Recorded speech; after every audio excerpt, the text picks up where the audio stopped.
My father had only one rule: never open the basement door. Not when I was 5, not when I was 15, not even after I became an adult. Whenever I asked why, he would smile gently and say, "One day, you'll understand." I stopped asking, but I never stopped wondering. My name is Ethan. I'm 38 years old. For as long as I can remember, that old wooden basement door was part of our house. It sat at the end of a narrow hallway, always locked, always silent. Dad carried the only key. Even Mom never talked about it. If guests asked, she simply smiled. "It's just an old storage room." But something about the way she answered always made me feel there was more to the story. As a little boy, I'd sometimes press my ear against the door, hoping to hear something, anything. All I ever heard was silence. One afternoon, curiosity got the better of me. I found an old screwdriver in Dad's toolbox and tried to force the lock. Just as I slipped it into the keyhole, a hand gently rested on my shoulder. I turned around. It was Dad. I froze, expecting him to yell. Instead, he knelt beside me, placed the screwdriver back into my hand, and quietly said, "Some doors are closed to protect the people we love." Then he hugged me. That was the end of the conversation. He never punished me. He never explained. Years passed. Life moved on. I left for college, built a career, got married, had a daughter named Sophie. Whenever we visited my parents, the basement door was still there, locked, untouched. Sometimes Sophie would point at it. "Grandpa, what's in there?" Dad would smile, the same gentle smile. Just old memories. Nothing more, nothing less. Then, everything changed. Within 18 months, I lost both of my parents. First Mom, then Dad. The house became painfully quiet. After the funeral, I returned alone. Someone had to clean the house before selling it. Every room was filled with memories. Mom's favorite rocking chair, Dad's reading glasses, family photographs covering the walls. Everything felt exactly the same, except the people who had made it a home were gone. As evening fell, I walked down the hallway one last time. Then I stopped. Standing in front of me was the basement door, still locked, still waiting. This time, there was no one left to tell me no. Just as I reached toward the old brass handle, I noticed something lying on the floor. On the envelope. It hadn't been there before. Across the front, in my father's familiar handwriting, were 7 words. "Read this before opening the door." My heart began to pound. Somehow, I knew whatever was inside that envelope would change everything I believed about my family. For several minutes, I simply stared at the envelope. It looked old. The edges had turned yellow, as if it had been waiting there for years. My father's handwriting was unmistakable. Steady, careful, the same handwriting that had written every birthday card, every Christmas gift tag, every note he had ever left for me. I slowly opened it. Inside, there was only one page. "Dear Ethan, if you're reading this, then your mother and I are both gone. And for the first time, the basement door belongs to you. But before you open it, there are 3 things I need you to promise." I swallowed hard. My hands were already trembling. Promise 1, don't judge us until you've seen everything. Promise 2, whatever you discover, remember one thing. Everything we did because we loved you. I paused. Something about those words made my chest feel heavy. Dad wasn't asking me to forgive him. He was asking me to understand him. Then I reached the 3rd promise, the one that made my heart race. Promise 3, if, after today, you decide to hate us, we will understand. But please, read every letter before making that decision. Hate them? Why would I hate my parents? They had given me a wonderful childhood, a safe home, endless love. Nothing made sense. At the bottom of the page, Dad had written one final sentence. "The truth is never as frightening as silence." I folded the letter carefully, then looked at the old door again. For the first time in my life, I was afraid of what waited behind it. Not because I expected monsters, but because I feared. The truth might change every memory I had. I searched through Dad's desk. After nearly 20 minutes, I found a small brass key taped beneath the bottom drawer. Attached to it was another tiny note. It's time. I closed my eyes, took a deep breath, then walked back downstairs. The old lock resisted at first. The key turned slowly. With a loud click, the door unlocked. I hesitated. My hand rested on the knob. 30 years of curiosity had led to this moment. Slowly, I pushed the door open. The room was dark. Cool air drifted out. It smelled of old wood, dust, and cedar. I reached for the light switch. Nothing happened. The electricity had long since been disconnected. Using my phone's flashlight, I stepped inside. The room wasn't what I expected. There were no boxes of junk, no hidden money, no evidence of a crime. Instead, it looked almost sacred. Shelves lined every wall, covered with carefully labeled boxes, hundreds of photo albums, dozens of journals, neatly organized files, everything spotless, as if my father had visited this room. Right until the end of his life, in the very center, sat an old wooden table. On top of it, a single cedar box. Unlike everything else, it wasn't dusty. It looked as though someone had placed it there. Only yesterday, across the lid, my father had carved 4 simple words: "Our greatest secret." My heartbeat echoed through the silent room. I slowly reached for the lid, completely unaware that the first thing inside that box would make me question who I really was. My hands trembled as I lifted the lid of the cedar box. Inside, there wasn't gold. There weren't stacks of cash. There wasn't anything valuable, at least, not in the way most people would think. There was only one photograph, one envelope, and a small leather journal. I picked up the photograph first. It showed my parents. They looked much younger, standing outside a hospital. Both of them were smiling. Mom was holding a newborn baby. I smiled. My first picture. Then, something caught my eye. On the back, Dad had written, "The happiest day of our lives." Beneath that, "Adate." I frowned. The date didn't make sense. According to my birth certificate, I should have been nearly 3 months old, but the baby in the picture couldn't have been more than a few days old. I turned the photo over again. Maybe Dad had written the wrong date, but he never made mistakes like that. Not with important things. I reached for the envelope, across the front. He had written, "Please don't stop reading here." A strange feeling settled over me, almost as if Dad knew exactly what I would be thinking. I slowly unfolded the letter. "Dear Ethan, if you've noticed the date, then you've already discovered the first piece of our secret. Please don't panic. Please don't be angry. Just keep reading." My heart began pounding. I could barely breathe. The next sentence changed everything. "The day in that photograph was not the day you were born. It was the day you became our son." The room seemed to spin. I read the sentence again, then again. "My son, not our baby, our son." My knees gave way. I sat down in the old wooden chair beside the table. My entire childhood flashed before my eyes. Every birthday, every Christmas, every bedtime story Dad had read, every hug Mom had given me. Had it all been built on a secret? I forced myself to continue. "You were only 12 days old. You had no name, no family left to care for you. When your mother placed you in my arms, she whispered something I'll never forget.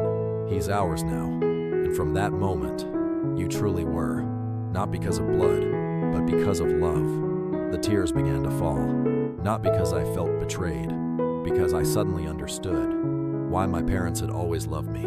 With such fierce devotion, they had chosen me every single day for 38 years. I looked around the basement, the shelves, the journals, the boxes. None of this was hiding shame. It was protecting a promise made by 2 people who never wanted me to doubt that I belonged. As I wiped my eyes, I noticed the leather journal still lying inside the cedar box. A ribbon marked one specific page. Across the top, in my mother's handwriting, were 6 words that made my heart stop. "The day we found Ethan." I slowly opened the journal, completely unaware that the story waiting inside would reveal a sacrifice neither of my parents had ever spoken about. My fingers rested on the worn leather journal. The pages were yellow with age. The corners had softened, from being opened countless times. At the top of the first page, Mom had written, "The day we found Ethan." I took a deep breath. Then I began to read. The 14th of October, 1988. Today was supposed to be the happiest day of our lives. Instead, it became the hardest. The doctor looked at your father and me, with tears in his eyes. "I'm sorry. There isn't anything more we can do." We drove home in complete silence. The nursery we had spent months preparing was waiting for a baby who would never come. I stopped reading. I had never known. My parents had lost a child. No one had ever mentioned it. Not once. The journal continued. For weeks, the house felt empty. Your father stopped laughing. I stopped singing. Even the sound of the clock felt too loud. One afternoon, your father quietly said, "Maybe our child is waiting for us somewhere else." A few months later, we visited a children's home.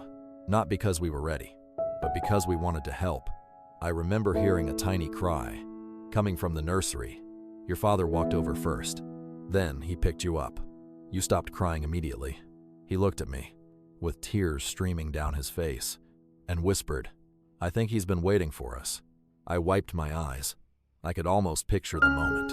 Dad holding a tiny baby, afraid to breathe, afraid to let go. Mom continued writing. The social worker warned us that adoption could take months, maybe years. Your father smiled. "We'll wait, no matter how long it takes." Every week, he drove 4 hours just to spend one afternoon with you. Sometimes, you slept in his arms the entire visit. He always said, "These are the happiest naps of my life." I couldn't stop crying. Dad had never told me any of this. Not once. The next page held something unexpected. A small hospital wristband, carefully taped beside the journal entry. Printed on it were the words, "Baby boy." No name, no family, just baby boy. Mom had written beneath it, "The last day anyone called you this. After today, you became Ethan. You became our son." I held the tiny wristband in my hand. Something so small had changed 3 lives forever. Mine, Mom's, Dad's. As I turned another page, an old receipt slipped onto the floor. It wasn't from the adoption agency.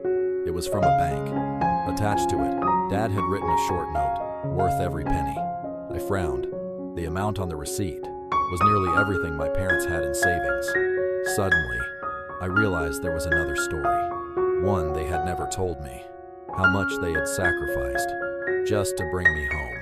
And the next page of Mom's journal would reveal a decision that changed the course of our family's life forever. I couldn't stop staring at the bank receipt.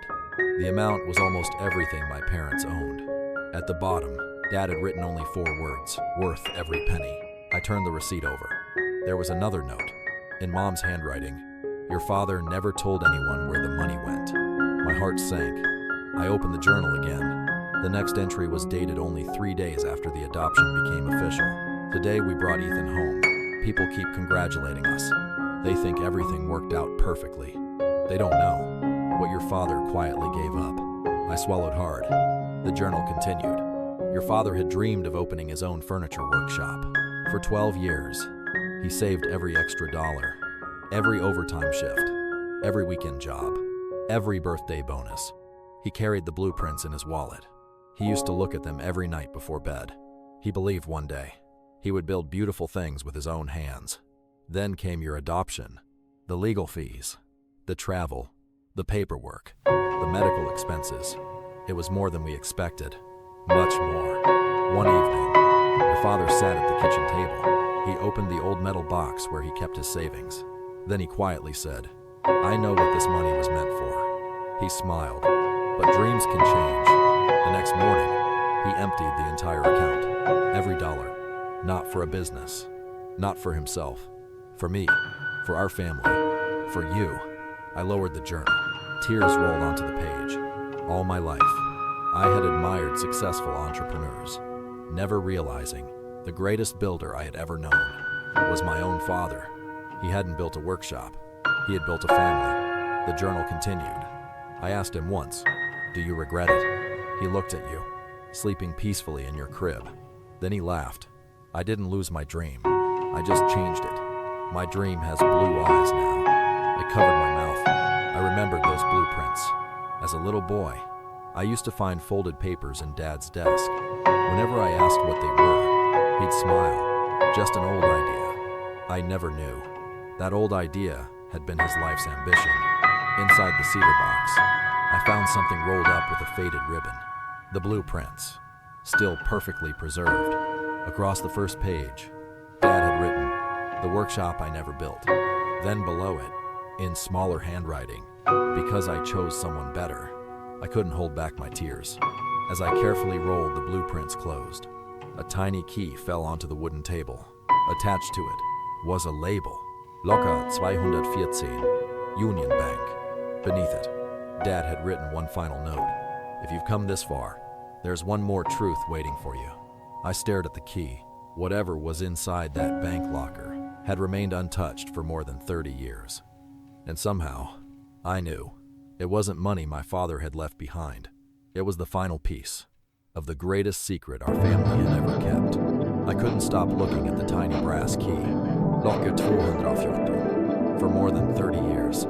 It had quietly waited inside the cedar box, just like everything else my parents had left behind. The next morning, I drove to Union Bank, the same bank my father had used his entire life. The building looked older now, but it was still standing. A woman behind the front desk greeted me. "Good morning. How can I help you?" I placed the key on the counter. I believe my father rented a safety deposit box here.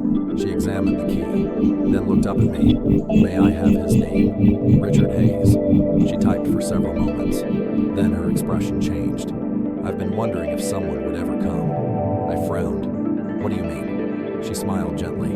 "Your father renewed that locker every single year. He told us, one day, my son will come for it." My throat tightened. Even decades ago, Dad had planned for this day. A few minutes later, she led me into the vault. Rows of steel lockers lined the walls. She stopped in front of one marked, "Down by Aisha's seat." "This one." She inserted her master key, then nodded for me to use mine. My hands shook as I turned it. The lock clicked open. Inside, there was no money, no jewelry, no stocks. Only three things: a VHS tape, a sealed envelope, and a tiny pair of baby shoes. I picked up the shoes first. They were white, barely larger than my hand. Inside one shoe, Mom had tucked a folded note. "These were the first shoes you ever wore home. Your father insisted on buying them himself. He said every little boy deserves new shoes for a new beginning." I smiled through tears. Dad had never cared about expensive things, but somehow, he had wanted my very first shoes to be perfect. Next, I reached for the envelope. Across the front, Dad had written, "Open this before watching the tape."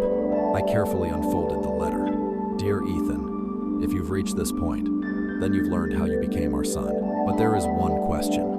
You've probably been asking, why did we hide the truth? The answer is simple. We never wanted you to spend one single day wondering if you truly belonged, because you did. From the first moment I held you, you were my son, not my adopted son, not someone else's child. Simply, my son." The tears blurred the words. The letter continued. "People often told us, one day he'll want to find his real family. They never understood. You already had one. Every scraped knee, every bedtime story, every birthday candle, every Christmas morning. Those moments made us a family, not blood, love." At the bottom of the letter, Dad had written one final sentence. "The tape will tell you the rest." I slowly picked up the VHS cassette. Its handwritten label read, "For Ethan's 40th birthday." But I wasn't 40. Dad had expected me to discover all of this later. Much later, back home, I searched through the attic until I found an old VHS player. Dust covered every corner. I connected it to the television, inserted the tape. The screen flickered. Static filled the room. Then, my father's face appeared. He looked older. His hair had turned gray, but he was smiling, exactly the way I remembered. He looked directly into the camera, then said 5 words. That instantly brought tears to my eyes. "Hello, my beautiful son." And what he revealed in that recording would forever change the meaning of family in my heart. The television screen flickered. For a few seconds, there was only static. Then, Dad appeared. He looked older than I remembered. His hair was almost completely gray, but his smile hadn't changed at all. He looked directly into the camera, as if he knew one day I'd be sitting there, watching. Alone. Hello, my beautiful son. If you're seeing this, then I couldn't tell you these things in person. I guess that means I've already made your mother wait too long. He chuckled softly. Even after everything, he was still making jokes. Dad leaned forward. I want you to know something before anything else. You never needed to earn our love. You never had to prove you belonged. The day I first held you, I stopped asking God for anything else. I already had everything. I paused the video. Tears blurred the screen. For years, I believed I had been the lucky one. Now, I realized my parents believed. They were. I pressed play again. Dad reached beside him and held up a small stuffed bear. I recognized it immediately. Mr. Buttons, my favorite toy as a child. I thought I'd lost it years ago. Dad smiled. You cried for 3 days when this little guy disappeared. So, I secretly kept him safe. He laughed. I was going to surprise you. I just never found the right moment. I laughed through my tears. Even now, Dad was still finding ways to make me smile. Then his expression became serious. Ethan, there's something I never wanted you to feel. Guilt. If you're wondering whether you should have known the truth sooner, the answer is no. If you're wondering whether we lied because we didn't trust you, the answer is no. We stayed silent because we wanted your childhood to be free from questions no child should ever carry. He looked away for a moment, as if gathering his thoughts. Then he smiled again. I've learned something about family. Anyone can become a father, but not everyone chooses to become a dad. A dad shows up. A dad listens. A dad stays. I tried every day to be that man. I whispered toward the screen. You were. You really were. The recording continued. If you have children of your own, love them loudly. Hug them often. Tell them the truth. But most importantly, make sure they never wonder whether they're enough. Because you were always enough. Emily quietly walked into the room. She sat beside me, without saying a word. Together, we watched the rest of the recording, holding hands. Near the end, Dad reached behind the camera, then placed a small wooden frame in front of him. It held one sentence, written in Mom's handwriting. Family is the place where love makes strangers feel like they've always belonged. Dad smiled. Your mother wrote that. I think she was right. The screen slowly faded to black. I thought the recording was over. Then, Dad's voice returned one last time. Oh, I almost forgot. There's one last gift. It's hidden, where we shared our happiest memories. The screen went dark, completely dark. I stared at the television, where we shared our happiest memories. Only one place came to mind. The old oak tree, in our backyard. The tree Dad planted, the very week he brought me home. And beneath that tree, a discovery was waiting. That would become the most treasured gift my parents ever left me. I barely slept that night. Dad's final words kept repeating in my mind. It's hidden, where we shared our happiest memories. There was only one place it could be. The old oak tree. Dad planted that tree the week I came home. Every birthday, we measured my height against its trunk. Every summer, Mom hung a swing from its strongest branch. Every autumn, Dad and I raked the leaves into giant piles. Every Christmas, we wrapped lights around it together. That tree had watched me grow up, just like my parents had. Early the next morning, I walked into the backyard. The house was quiet. The wind gently moved through the branches. The old swing still hung there, worn with age. I smiled. I could almost hear my mother's laughter as Dad pushed me higher and higher. Near the base of the tree, something caught my eye. A flat stone. Unlike the others, its edges were smooth, as if someone had placed it there on purpose. I knelt down, carefully lifted it. Underneath was a small metal box. My heart began to race. The lock had rusted years ago. It opened with little effort. Inside, there was only one item, a thick photo album, wrapped carefully in cloth. Across the cover, Mom had written, "Our greatest adventure." I slowly opened the first page. It wasn't filled with special occasions. There were no expensive vacations, no luxury homes, no perfect family portraits. Instead, there were ordinary moments. Dad teaching me to ride a bicycle, Mom helping me bake cookies, camping in the backyard, building a snowman, falling asleep together on the couch. Simple days, the kind most people forget. Beneath every photo, Mom had written a short note. The day Ethan laughed so hard he cried. Richard's first pancake disaster. Movie night with too much popcorn. Nothing special today. Just another perfect family evening. I couldn't stop smiling. My parents had understood something. I was only beginning to learn. The happiest memories are rarely the expensive ones. They're the ordinary days, spent with the people you love. Near the end of the album, one page was empty, except for a single envelope. On it, Dad had written, "One last family picture." Inside was a camera memory card and another tiny note. "Take one more photo, not of us, for us." That afternoon, I invited everyone to the old house. Emily, Sophie, my younger brother Michael, his wife, their children, even our elderly neighbors. We shared lunch in the backyard, just like Mom always loved. Before sunset, I placed the camera on a tripod. Everyone gathered beneath the oak tree. I looked up at its branches and quietly whispered, "We're all here, Dad." The shutter clicked.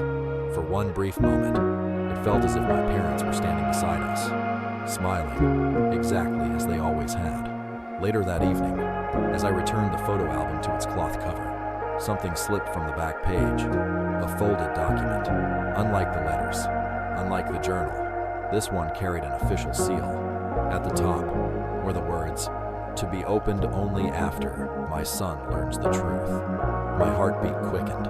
After everything I had already discovered, I couldn't imagine there was still one more secret, but there was, and it would become the final gift my parents ever gave me. I stared at the official document. The envelope was sealed with dark blue wax. Across the front, Dad had written one final message. "Open this only after you've read everything else." I smiled. "All right, Dad, this is the last one." I carefully broke the seal. Inside, there was only a single page, not a legal document, not another confession, just one final letter. "Dear Ethan, if you've reached this page, then you've finally seen everything. The journals, the photographs, the videos, the letters, the memories. Now, there's only one thing left for me to tell you." I leaned back in my chair, already fighting tears. Dad continued, "For years, I worried about the day you'd learn the truth. Not because I feared losing you, but because I feared you might believe you owed us something. You don't. Children never owe their parents for love freely given." I closed my eyes. Every sacrifice, every late night shift, every abandoned dream, my parents had never kept score. They had simply loved. The next paragraph was underlined. "Love is never an investment. It is a gift. If someone asks to be repaid, it was never truly love. Your mother and I never expected repayment. Watching you grow into a good man was already more than we ever dreamed." The tears rolled freely now. For decades, I had searched for ways to thank them, yet they had never wanted thanks, only my happiness. The letter continued, "If there's one promise you can make us, make it this. When Sophie asks for your time, give it. When Emily reaches for your hand, hold it. When someone you love calls, answer. Because memories aren't created by grand moments. They're created one ordinary day at a time." I looked toward the backyard.